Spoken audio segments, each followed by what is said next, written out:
321,000. Pwede kaya to 250,000? Yun na yung pagtawad mo. Akala ko ba magaling ka tumawad? Hindi eh. Hindi na kayo. Hindi Sa'yo lang akong magaling. Uy. Baka mag-iba pa ba? Grabe, yung lahat ng nagastos natin ngayong araw na to para sa solar lang natin sa bahay ay 455,000.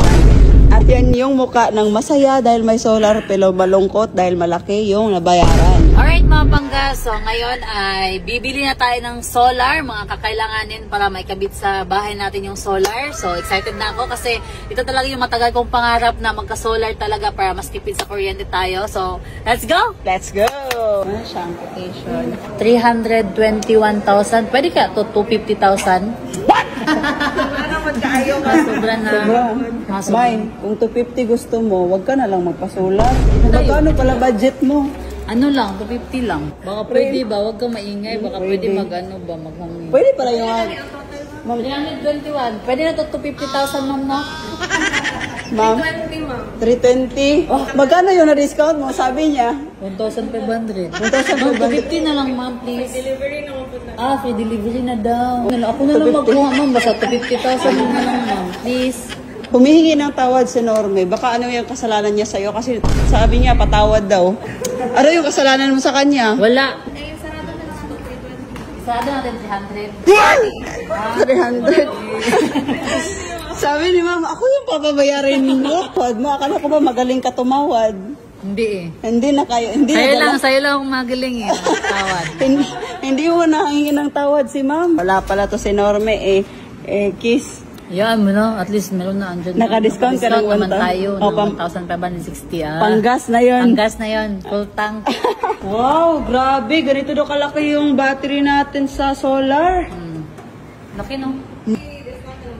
300 mama.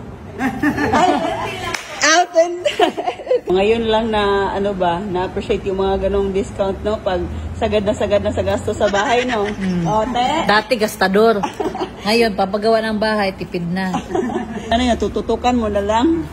Oy. Baka mag-iba pa ba? Kahit ilang oras ka magtutok dyan, hindi yan mag-iiba na. Ano? Change 220 na lang. Nabiliktad. 220. Ang 320 naging 220. Di ba ikaw yung nagbayad? Bakit mas parang lugi pa yung mukha na yun? May add 125,000 para sa solar natin. Grabe, yung lahat ng nagastos natin ngayong araw na to para sa solar lang natin sa bahay ay 455,000. At may, hindi pa kasali yung ibang mga wirings doon. Yes. So mamaya malalaman talaga natin kung magkano total lahat. Alright, so ito yung binayaran natin ng 125,000 pesos. Yes, ito yung inverter. Grabe, lalaki no?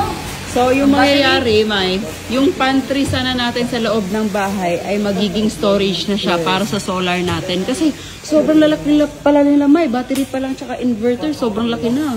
Yung mga pagkain sana, battery yung ilalagay.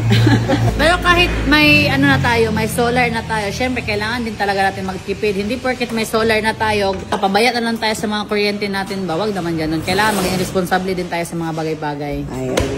Minumuto na ako ng pera ko. Si Norme talaga yung nagpo-push ba na mag-solar. Tapos ngayon na nakagastos na kami. Ganito na yung mukha. Luya na. Oy, pero kahit ganyan mukha ko, sobrang saya kumain. O paano yung masaya na malungkot? Masaya kasi may solar. Tapos malungkot kasi malaki babayaran. Pero okay lang yan. Paano yung mukha na yun? Yan. Dapat naka-smiley teeth. Yan yung mukha ng masaya dahil may solar pero malungkot dahil malaki yung nabayaran. Yan yung mukha na yon. Oh. Uy, thankful. Syempre, blessing yan eh. Yan yung ano, parang rason ba kung bakit kailangan pa natin magsikap. No. Kasi naubos yung pera.